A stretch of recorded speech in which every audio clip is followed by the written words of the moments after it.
Tantangannya berat sekali. Jadi pada saat kita memulai, padahal kita sudah dapat izin operasional dari bupati, kita mulai penggalian pondasi. Ya Allah, mereka datangkan preman-preman yang bertato yang gede-gede itu dari NTT. Jadi itu belasan. Dan kami cuma 2 orang yang istrinya di dalam rumah.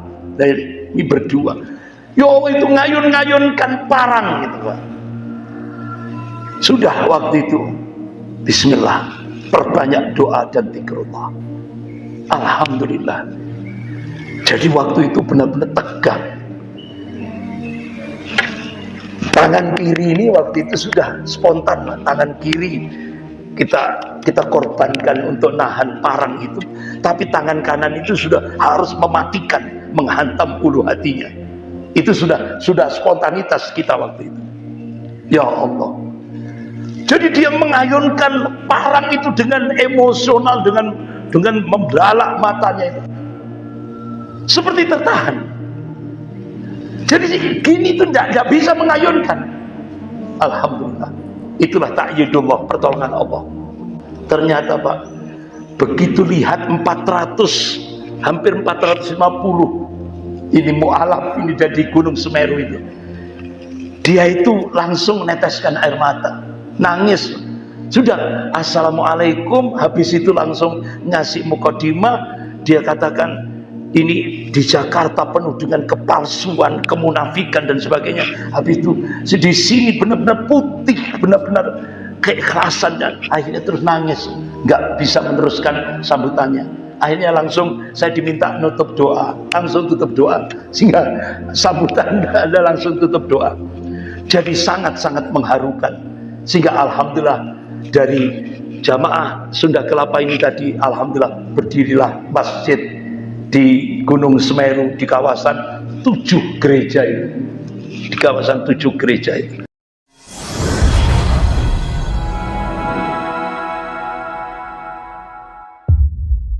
Innal hamdalillah nahmaduhu wa nasta'inuhu wa nastaghfiruh wa na'udzu billahi min shururi anfusina wa min sayyiati a'malina. من يهد الله فلا مضل له ومن يضلل فلا هادي له. أشهد أن لا إله إلا الله وحده لا شريك له وأشهد أن محمدا عبده ورسوله. يا أيها الذين آمنوا اتقوا الله حق تقاته ولا تموتن إلا وأنتم مسلمون. يا أيها الناس اتقوا ربكم الذي خلقكم من نفس واحدة وخلق منها زوجها وبث منهما رجالا كثيرا ونساء واتقوا الله الذي تسألون به والأرحام إن الله كان عليكم رقيبا. يا أيها الذين آمنوا اتقوا الله وقولوا قولا سديدا يصلح لكم أعمالكم ويغفر لكم ذنوبكم ومن يطع الله ورسوله فقد فاز فوزا عظيما. أما بعد فإن أصدق الحديث كتاب الله وخير الهدي هدي محمد صلى الله عليه وسلم وشر الأمور محدثاتها وكل محدثة بدعة وكل بدعة ضلالة wa kullu dhalalatin finnar. Bapak-bapak, ibu-ibu yang dimuliakan Allah, majalah Times edisi bulan Mei 2003 itu di headline depan tertulis South Christian Convert Muslim. Bilakah seorang Muslim berubah jadi Kristian? Nah, ternyata Indonesia ada peta di situ, masuk pada kawasan derajat 10 sampai 40 derajat lintang utara. Jadi Indonesia benar-benar menjadi target untuk pemurtadan besar-besaran. Bahkan di majalah Time itu ribuan evangelis dari penginjil itu disebar di seluruh Indonesia. Kenapa? Karena antara proyek pemerintah dengan para lembaga-lembaga misionaris dunia ini klop, gitu. Sangat klop. Pemerintah menciptakan sebuah proyek pemiskinan. Jadi ternyata kemiskinan itu diciptakan. Jadi kemiskinan itu diciptakan. Jadi itulah yang terjadi. Bahkan Prof. John Perkin dalam bukunya An Economic Hitman, beliau tulis di situ Indonesia menjadi satu prototipe negara yang menciptakan kemiskinan. Dan itu otomatis sangat menguntungkan lembaga-lembaga misionaris dunia. Sangat menguntungkan. Apalagi sudah di start 2005, targetnya 2020. Dari 2020 itu benar-benar menjadi puncak waktu itu rencana-rencana misionaris dunia untuk melakukan pemurtadan besar-besaran di Indonesia. Tapi wa makarallah wallahu khairul makirin. Mereka membuat makar, tapi Allah balas makar mereka, dan Allah sebaik-baik membuat makar. Alhamdulillah, walaupun dilihat dari data statistik pasca merdeka, jumlah kuantitas umat Islam itu masih 95%. Tapi data statistik tahun 2000 terjadi penurunan drastis, hampir 21%. Jadi jumlah umat Islam di Indonesia turun drastis jadi 87%. Dari 95% jadi 87%. Jadi bahkan di beberapa gereja-gereja yang ternama itu ada buku diberi judul Transformasi Indonesia. Jadi transformasi Indonesia itu hakikatnya pemurtadan umat Islam di Indonesia. Jadi mereka sudah mengklaim telah sampai tahun 2000 mengklaim telah memurtadkan umat Islam di Indonesia itu sebesar 7 juta orang. 7 juta orang. Nah ternyata lembaga-lembaga riset Islam di Indonesia mencoba 4 lembaga riset di Indonesia ini, lembaga riset Muslim, mencoba melakukan riset. Ternyata benar. Makanya sampai tahun 2000 jumlah penduduk Muslim itu menurun drastis sampai yang tersisa sekarang 87%. Yang menjadi pertanyaan kita, bagaimana 50 tahun yang akan datang? Bagaimana 100 tahun yang akan datang? Ini benar-benar jadi tantangan bagi kaum muslimin, lebih khusus di Indonesia. Ya. Berarti memang kalau solusi yang radikal itu bapak-bapak, ibu yang dimuliakan Allah, ini terletak pada imamah atau kepemimpinan. Ya kan? Nah kalau presidennya itu muslim ideologis, insya Allah selesai sudah. Ya kan? Nah, tapi kalau presidennya itu proksi itu boneka, ya otomatis proyek pemiskinan akan terus berlangsung. Gitu. Tapi kalau pemimpinnya itu muslim ideologis, insya Allah itu akan langsung terpangkas proyek pemiskinan itu. Karena proyek pemiskinan itu diciptakan, ya. Karena presiden proksi itu kan keinginannya sehingga nanti pada saat pemilu pada saat pemilu mereka bisa beli suara. Contoh 2019, 2024. Sehingga akhirnya bapak-bapak, ibu yang dimuliakan Allah, benar-benar pembelian suara itu benar-benar luar biasa, dahsyat. Ya kan? Jadi inilah yang menjadi problem kita. Tapi Masya Allah, sampai-sampai target 2020 itu benar-benar mereka bercita-cita 2020 itu akan terjadi pemurtadan besar-besaran. Tapi makar Allah lebih dahsyat. Alhamdulillah, ormas-ormas Islam menyongsong 2020 waktu itu benar-benar all out. Sehingga akhirnya rencana 2020 akan terjadi pemurtadan besar-besaran di Indonesia gagal. Sampai-sampai Bapak, Ibu bisa lihat itu. Ketika peringatan HUT ke-75 kemerdekaan Republik Indonesia, itu kan simbol resmi dari pemerintah, itu simbol salib. Simbolnya salib, Pak. Di mana-mana saya melihat di stasiun kereta api Malang, Kota Baru, itu simbolnya salib. Di jalan-jalan tol itu simbolnya salib yang di pojok itu. Di kantor-kantor instansi pemerintah simbolnya salib.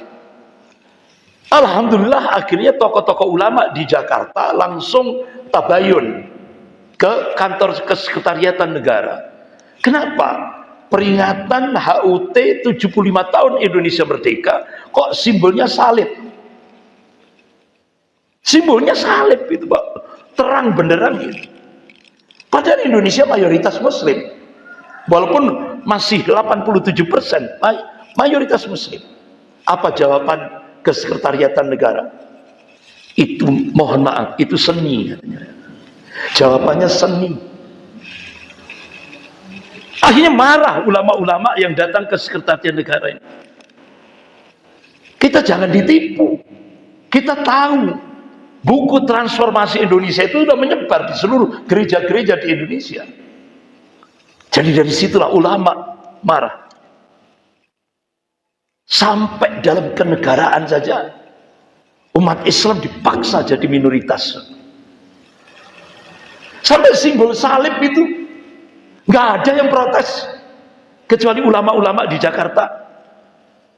Padahal di mana-mana itu, di kantor-kantor instansi pemerintah semuanya simbol salib, simbol salib. Jadi ini bapak-bapak, ibu yang dimuliakan Allah. Akhirnya karena gagal, ternyata mereka merancang lagi, diklopkan dengan gerakan Zionisme internasional yang pusatnya ada di Singapura. Karena Singapura adalah satelit gerakan Zionisme internasional. Jadi diklopkan dengan gerakan Zionisme internasional, target 2025. Berarti kurang 1 tahun. Dan itu proyeknya tidak hanya Indonesia, 2 negara, Pakistan dan Indonesia. 2025. Jadi ini sudah kolaborasi, tidak hanya Kristiani, tapi Zionisme internasional plus Kristiani.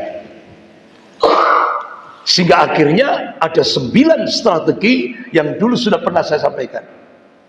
9 strategi ini benar-benar sudah real di Indonesia. Dan ini tantangan bagi kaum muslimin.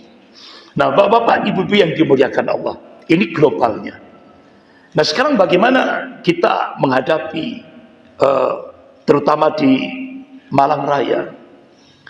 Jadi di Malang Raya ini memang hampir mirip dengan modus operasi misionaris Inggris di kawasan Afrika. Mereka buat proyek segitiga emas. Pintu utara itu pusat teologi dan pusat strateginya Batu, Lawang. Digenapkan Karangploso.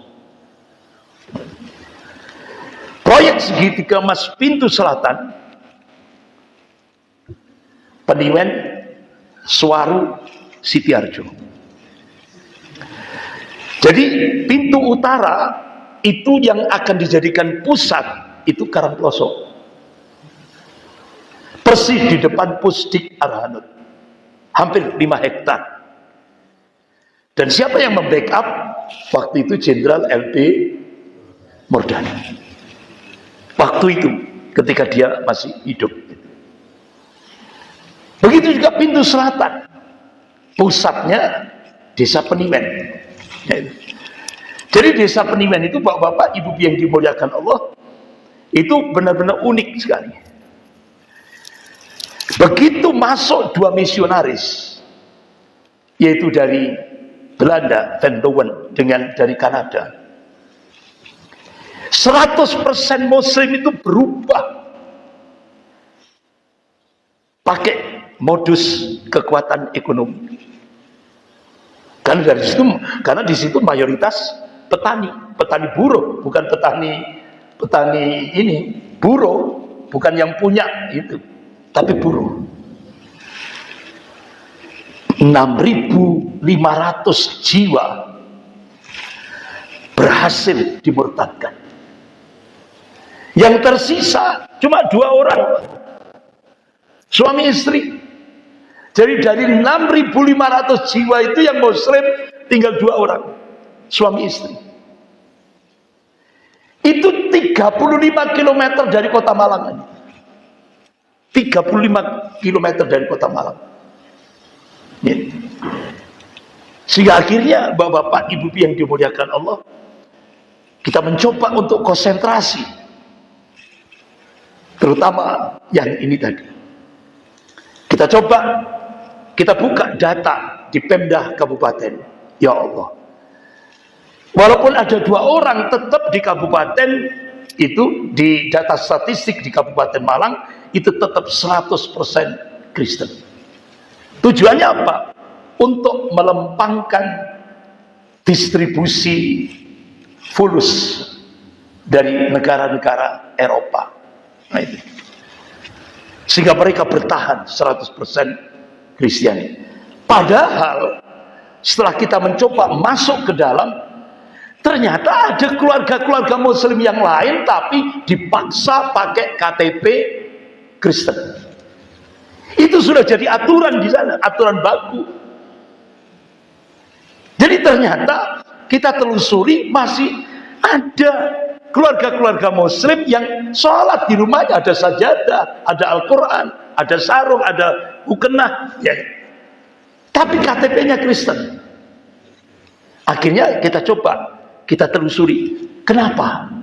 Ternyata ketika dia masuk ke Desa Peniwen itu, 35 km dari kota Madya Malang ini, wajib menyerahkan akte nikah dari KUA, itu wajib diserahkan ke gereja.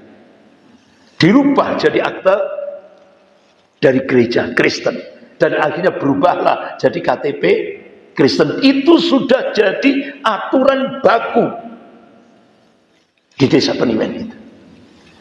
Tujuannya apa? Untuk ini tadi, melempangkan logistik pendanaan dari negara-negara Eropa. Nah, itu. Akhirnya bapak-bapak, ibu yang dimuliakan Allah, tidak tahunya ini yang hidup saja dipaksa untuk dimurtadkan. Yang meninggal, yang sudah ada di dalam kuburan, itu juga dimurtadkan. Yang sudah ada di dalam kuburan, itu dimurtadkan.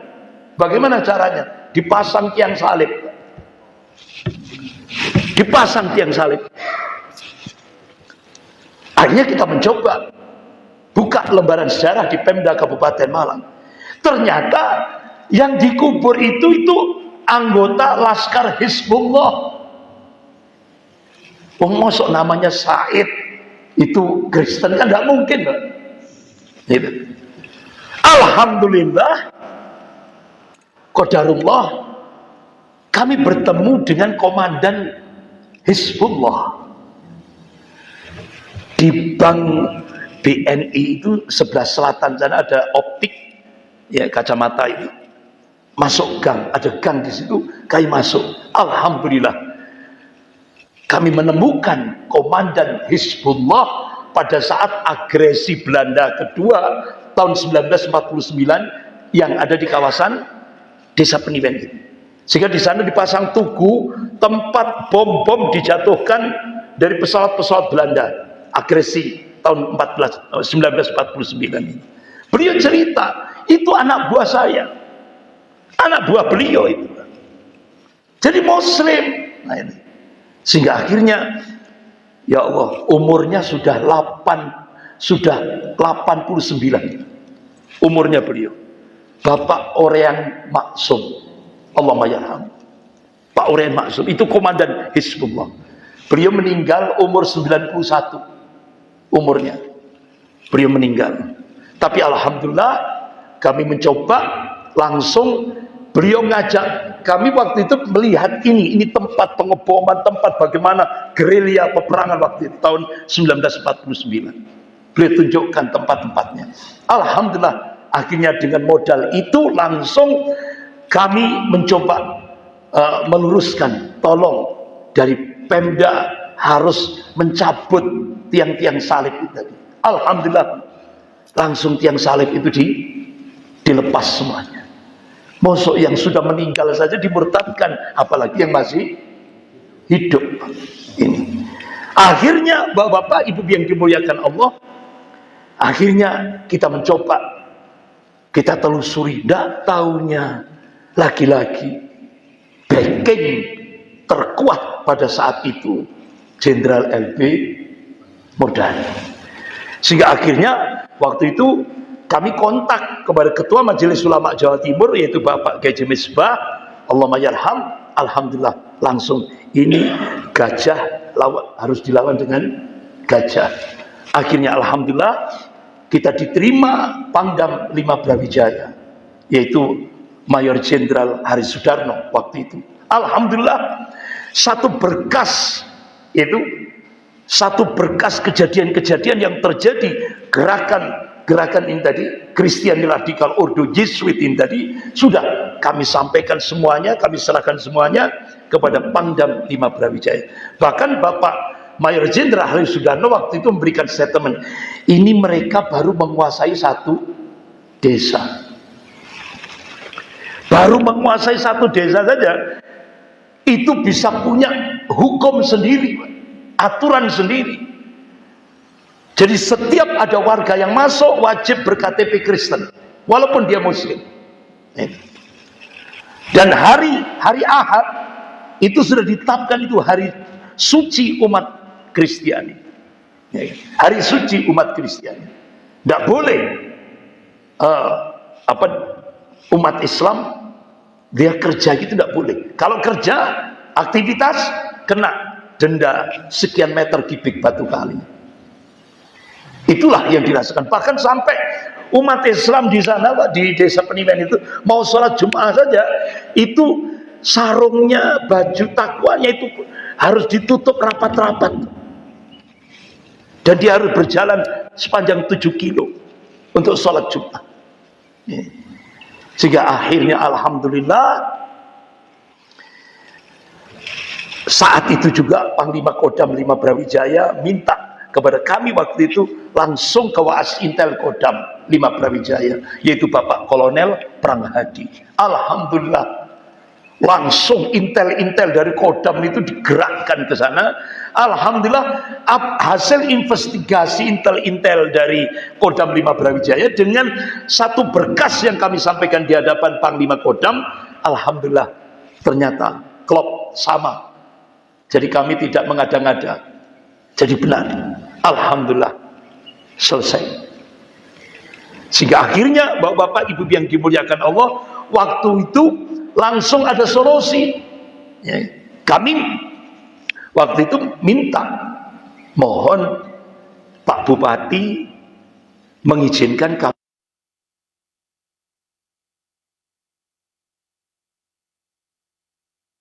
Pak Abdul Hamid dari Aceh itu waktu itu resiko jabatan. Waktu itu kami nggak berikan argumentasi, loh Pak, ini kasuistik. Kalau kita tidak segera bangun masjid di situ, habis sudah cerita Muslim, ya kan? Padahal itu mayoritas Muslim, bisa habis. Tinggal 2 yang resmi KTP Islam. Akhirnya bapak-bapak, ibu yang dimuliakan Allah, alhamdulillah, waktu itu akhirnya dari Panglima Kodam dengan Bupati langsung cari solusi jalan tengah. Apa?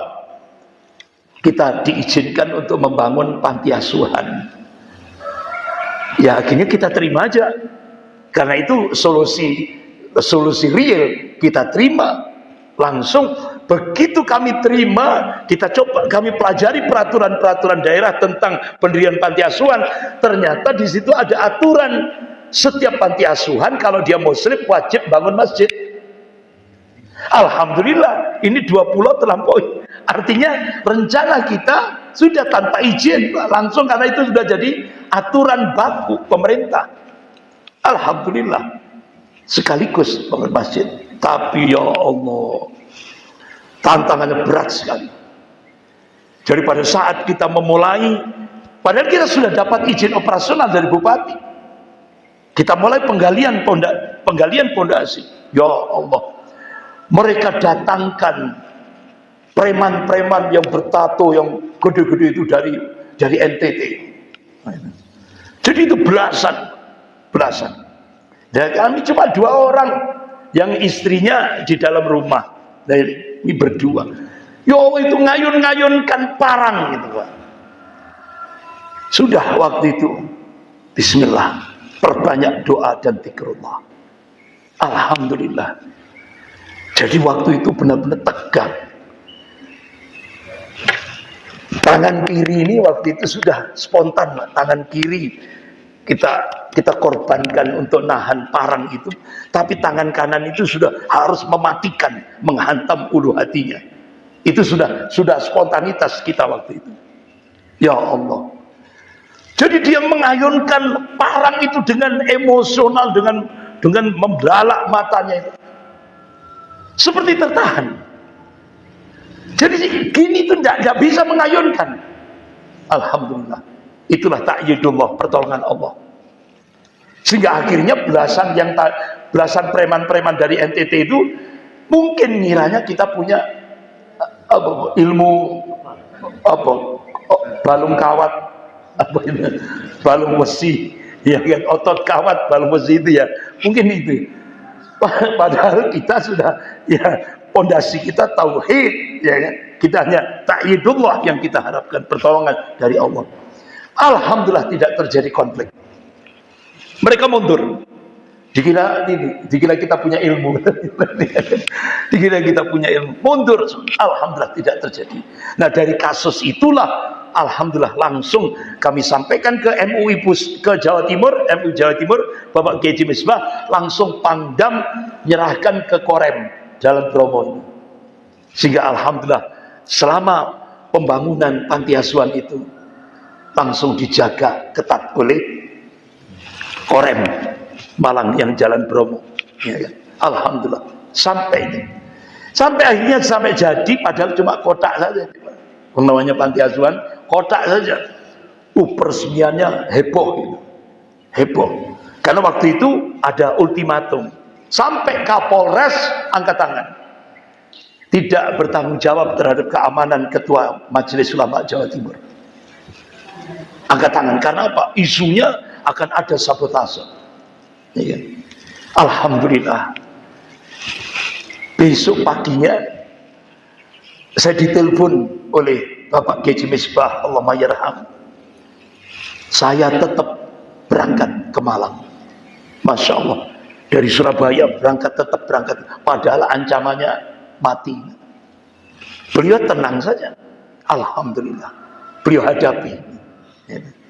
Sehingga akhirnya bapak-bapak, ibu yang dimuliakan Allah, jadi pada saat peresmian, padahal yang diresmikan cuma kotak, Pak, 7 kali 10, kalau 7 kali 12 kotak saja, tidak ada isinya.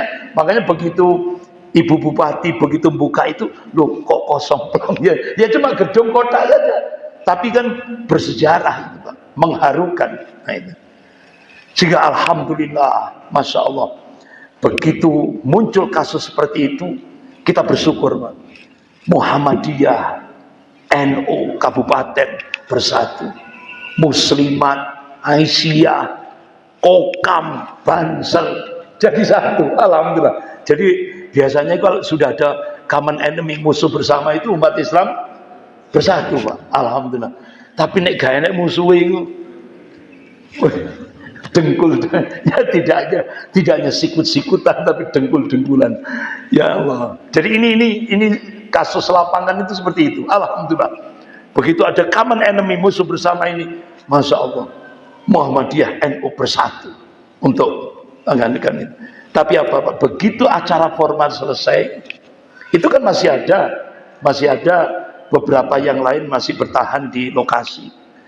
Itu tidak tahunya dari jalan perempatan sampai ke jalan utama itu disebar paku-paku reng yang masih baru, sehingga banyak beberapa mobil itu terkena paku. Begitu jahatnya mereka. Jadi seperti itu, Bapak-bapak Ibu yang dimuliakan Allah. Alhamdulillah sampai sekarang, alhamdulillah sudah 30 yang masuk Islam. Sampai sekarang sudah alhamdulillah sudah 30 orang yang masuk Islam. Nah, kenapa kok begitu lama, Bapak-bapak? Karena memang sudah mengakar. Mereka mengakar sudah. Bahkan sampai begitu berdiri panti asuhan itu yang namanya kebaktian yang dilakukan oleh pendeta di sana, di Desa Peniwen itu tiap hari apa itu mesti ada. Padahal itu dulu nggak pernah ada seperti itu. Apa istilah kalau di desa-desa itu kan ada yasinan gitu. Yasinan itu dia kebaktian itu di daerah panti asuhan itu terus berputar, rotasi. Jadi seperti itu. Tapi alhamdulillah, walaupun awal-awal gereja langsung membelikan persis di depan panti asuhan kita itu ada satu rumah anggota jemaat dari, kalau bahasa mereka jemaat, kalau kita kan jamaah. Nah itu langsung dibelikan oleh gereja itu tipdek. Tipdek seperti orang punya gawe, orang punya hajatan, itu kan keras, suaranya kan keras. Jadi setiap kita sholat, jadi kalau anak-anak panti asuhan azan, itu sudah suara volumenya itu seperti orang, itu hampir 3 bulan. Setiap sholat kita diganggu seperti itu. Tapi Masya Allah bertahan. Jadi dari gangguan itu alhamdulillah bertahan. Sampai akhirnya mereka mungkin sudah marah gitu ya, sampai marah. Anak-anak panti asuhan ini langsung diteror, pakai senapan angin, pakai lemparan batu, tapi orangnya nggak muncul gitu. Lemparan batu tapi sembunyi, Pak. Dilempar anak-anak ini, dilempar pakai batu, kena punggung, kena angin, tapi tidak ada orangnya. Jadi di balik layar. Sehingga akhirnya kita ambil kebijakan, anak-anak sudah tidak lagi sekolah keluar, tapi di dalam itu hampir 1 tahun, supaya tidak terjadi clash fisik ini. Tapi alhamdulillah terus berjalan. Nah sampai sekarang sudah hampir 30 yang masuk Islam. Jadi bapak-bapak, ibu-ibu yang dimuliakan Allah, barangkali jamaah Masjid Al-Waqar, jadi kalau apalagi bulan Ramadan yang mubarak ini, ya kan? Jadi mencoba untuk memberikan, ya minimal kita datang itu, Masya Allah mereka akan semangat, ya kan? 35 km dari kota Madya Malang. Ya, jadi mungkin ini saat-saat, ya mungkin pada saat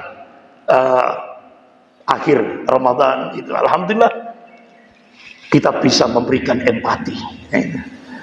Kemudian bapak-bapak ibu yang dimuliakan Allah, ini di Desa Peniwen, 35 km dari kota Madya Malang. Yang cukup unik lagi itu di Bromo. Di Bromo, unik Pak. Bromo itu kan asli Hindu Tengger, asli Hindu Tengger. Nah, terutama di Desa Argosari. Desa Argosari itu Itu yang sering disebut desa di atas awan. Jadi awannya di bawah, desanya di atas. B29 gitu ya. Jadi desa di atas awan. Ya Allah, kita coba pendekatan dengan Pak Haji Ahmadi Masjid Al-Ghifari. Kita coba pendekatan itu pada tokohnya, tokoh Hindunya. Jadi tokoh Hindu Tengger namanya Pak Ponasri. Jadi dia orang yang paling kaya di situ. Jadi rumahnya bagus. Tapi kalau kita ke sana itu nggak seperti pada umumnya. Biasanya kalau kita bertamu itu kan langsung ruang tamu. Ini enggak. Itu kebiasaan orang-orang Hindu Tengger. Jadi kalau kita bertamu itu masuk dapur, perapian. Jadi masuk dapur, perapian sambil minum kopi. Jadi seperti itu. Jadi semua tamu kalau masuk itu langsung masuk dapur, bukan di ruang tamu. Itulah budaya Hindu Tengger. Alhamdulillah. Tahap demi tahap kita dipersilakan untuk nginap di rumah beliau. Ketika beliau ke ladang, kita ikuti ke ladang. Terus kita berinteraksi. Alhamdulillah Allah berikan hidayah. Pak Ponasri tokohnya dan orang paling kaya di sana. Ya. Alhamdulillah, minta disyahadatkan. Langsung kita syahadatkan. Alhamdulillah, wong yang kita pilih ini kok orang yang paling kaya terus tokoh di situ. Alhamdulillah. Begitu beliau syahadat, otomatis yang di bawah itu.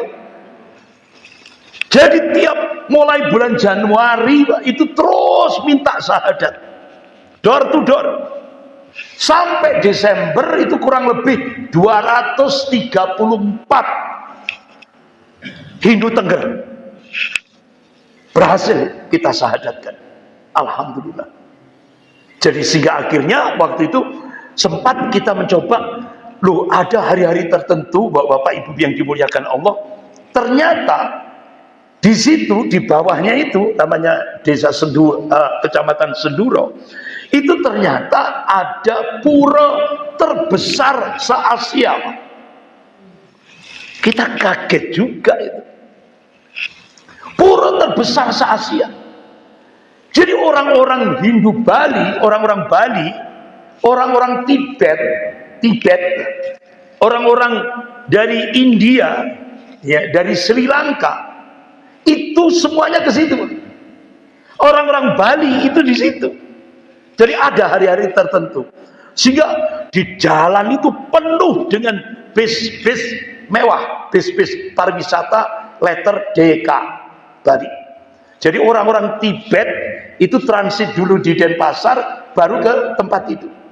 Begitu juga orang-orang dari Sri Lanka, dari India, itu transit Denpasar, baru pakai bis-bis pariwisata itu. Jadi di situ tempat pura terbesar se-Asia. Sehingga sampai sekarang pura terbesar.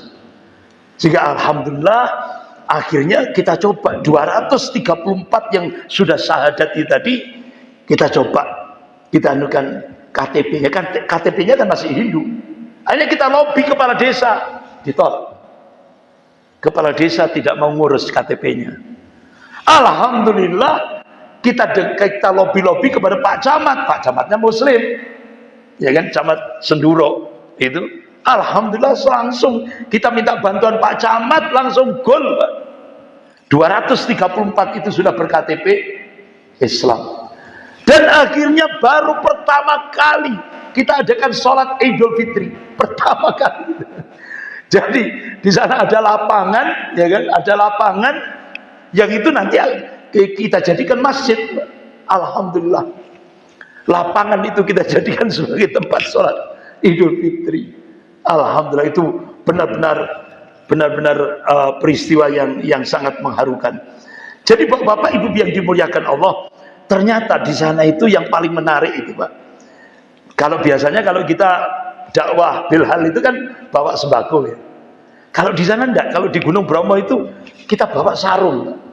Wah, itu sudah kalau mereka itu sudah seakan-akan menemukan emas. Sarung, Pak, itu. Sehingga akhirnya Pak Haji Amadi yang ketua takmirnya masjid waktu itu masih Masjid Al-Ghifari, langsung alhamdulillah jamaah kumpulkan sarung-sarung itu, alhamdulillah satu di jeep itu pakai hardtop itu langsung kita bawa. Ya Allah. Tapi sarungnya itu bukan seperti kita ini, Pak. Dipakai sarung. Di sana itu sarung itu dibuat kembul. Itu kebanggaannya itu. Jadi itulah budayanya seperti itu. Dibuat kembul. Itu bangga. Jadi seperti aksesoris gitu. Aksesoris, dibuat aksesoris saja. Alhamdulillah. Nah, sekarang dan beberapa waktu yang lalu saya coba silaturahmi lagi ke tokohnya Pak Ponasing tadi. Ya Allah, Ustaz, saya sudah berhaji sama istri. Ya Allah, itu Pak, beliau wakafkan tanahnya untuk masjid, beliau haji bersama istrinya. Alhamdulillah, begitu saya datang ke sana, ya Allah, itu satu-satunya tokoh Hindu Tengger yang masuk Islam. Habis itu langsung alhamdulillah sudah haji, pulang dari haji. Habis itu dia ngomong, Ustaz, ini anak saya, giliran anak saya sudah daftar. Habis ini anaknya beliau. Alhamdulillah. Ibu, bapak-bapak, ibu yang dimuliakan Allah. Inilah keunikan di Hindu Tengger yang sampai sekarang alhamdulillah terus hampir kurang lebih sekitar ya hampir 300-an sekarang ini. Hampir 300-an terus kita bina, yaitu asli Hindu Tengger kemudian masuk Islam dan terus kita bina, kita tempatkan ustadz bersama istrinya. Jadi alhamdulillah mapan sudah, artinya sudah nggak berubah. Soalnya kalau nggak berkeluarga kadang-kadang nggak kerasan dan sebagainya, tapi alhamdulillah dia sudah membaur dengan masyarakat di sana. Alhamdulillah itu. Sehingga pernah saya tanya, setelah masuk Islam gimana? Alhamdulillah Ustaz, murah meriah katanya. Kalau dulu ketika masih Hindu Pak, itu duitnya habis untuk sesajen. Duitnya kerja salah, karena di sana kan mayoritas petani kentang ekspor itu Pak, kualitas ekspor. Kentangnya itu kualitas ekspor. Jadi habis untuk sesajen.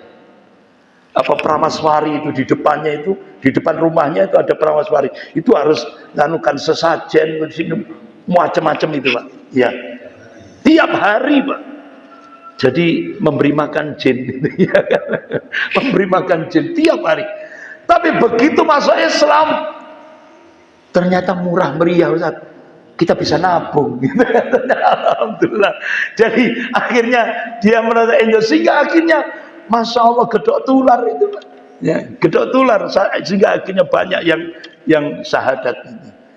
Berbeda lagi kalau di Gunung Semeru, bapak-bapak ibu yang dimuliakan Allah. Di Gunung Semeru itu, terutama di desa ini Taman Satrian, ya Allah, itu kita cukup kaget Pak. Satu dusun itu 7 gereja. Satu dusun 7 gereja. Ternyata pensuppotnya apa? Gereja Katedral Jalan Ijen, yang pojokan itu pensupport terbesar. Jadi dakwahnya itu sampai ke Gunung Semeru. Nah kita ini kan ustadz-ustadz kita ini kan banyak ngantong ke kota, iya kan? Kota pinggiran itu dihabisi oleh mereka. Jadi gereja Katedral Jalan Ijen ini pensupport 7 gereja, satu dusun. Sehingga akhirnya ya Allah. Jadi karena kalau kita lihat karakternya memang kejawen. Islamnya Islam kejawen. Sehingga alhamdulillah waktu itu kita pendekatan apa? Gunung Semeru ini. Akhirnya kita, kalau kita ceramahi lari Pak. Gak akan mungkin. Kita kasih ceramah lari. Ya kan? Akhirnya kita awali waktu itu dakwah lewat media. Ini kita bawa screen proyektor, ya kan?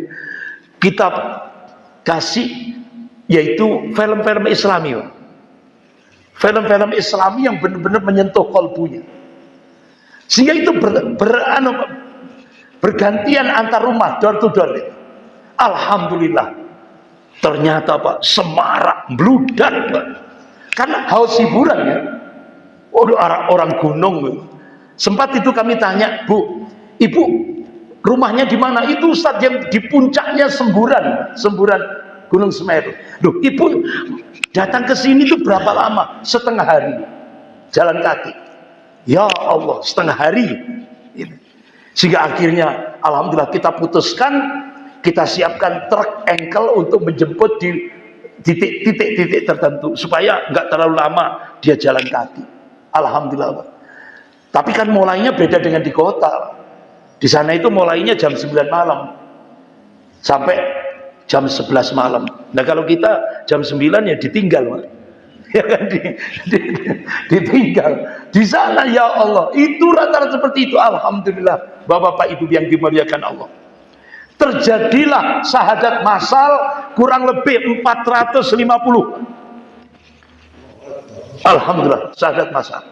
Nah itu. Sehingga akhirnya saya ditelepon, kami ditelepon waktu itu, ini dari Masjid Sunda Kelapa, kawasan Menteng itu Pak ya, Sunda Kelapa itu, Menteng, iya Jakarta. Kami ditelepon, Ustaz, kami dengar ada syahadat massal di Gunung Semeru, kurang lebih 400-an, benar enggak? Iya benar.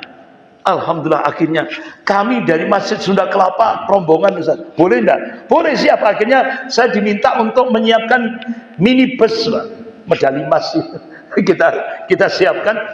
Jadi satu pesawat Sriwijaya Air itu disewa sendiri, satu jamaah Masjid Sunda Kelapa. Alhamdulillah langsung kami jemput di Bandara Abdurrahman Saleh, langsung kita arahkan ke sana, kita bawa di Gunung Semeru. Alhamdulillah, saya kasih kesempatan pemimpin rombongannya, saya kasih kesempatan untuk memberikan sambutan. Ternyata Pak, begitu lihat 400, hampir 450 ini mu'alaf ini dari Gunung Semeru itu, dia itu langsung meneteskan air mata, nangis. Sudah assalamualaikum, habis itu langsung ngasih mukadimah. Dia katakan, ini di Jakarta penuh dengan kepalsuan, kemunafikan dan sebagainya. Habis itu di sini benar-benar putih, benar-benar keikhlasan, dan akhirnya terus nangis, nggak bisa meneruskan sambutannya. Akhirnya langsung saya diminta nutup doa, langsung tutup doa, sehingga sambutan ada langsung tutup doa. Jadi sangat-sangat mengharukan, sehingga alhamdulillah dari jamaah Sunda Kelapa ini tadi, alhamdulillah berdirilah masjid di Gunung Semeru, di kawasan 7 gereja itu, di kawasan 7 gereja itu. Alhamdulillah kita pendekatan kita kalau di gereja itu seperti itu, akhirnya kita coba bimbingan belajar dari mahasiswa-mahasiswa dari Unipro, mahasiswa-mahasiswa dari UM, itu kita ajak untuk berdakwah di sana. Alhamdulillah Bapak, kita coba ngadakan bimbingan belajar gratis. Sehingga akhirnya orang-orang Kristiani yang masih tersisa di sana ikut bimbel. Bimbelnya di belakang masjid. ada ruangan di sana. Alhamdulillah Pak. Sementara 7 gereja ini ngadakan bimbel tapi bayar. Nah kalau kita gratis. Alhamdulillah lebih banyak kita. Akhirnya tahap demi tahap banyak yang masuk Islam. Alhamdulillah. Sehingga akhirnya puncaknya Bapak Ibu yang dimuliakan Allah, di sana kan sangat sulit air. Masya Allah, Allah tunjukkan kekuasaannya. Akhirnya ada seorang muhsinin ngebor pakai mesin. Ya Allah, persis di depan masjid. Padahal di mana-mana itu sudah pernah dialami oleh masyarakat sana, sulit air. Alhamdulillah kekuasaan Allah. Di depan masjid ada sumber air besar, sehingga akhirnya alhamdulillah kita tandon, dan akhirnya orang-orang Kristiani juga merasakan itu.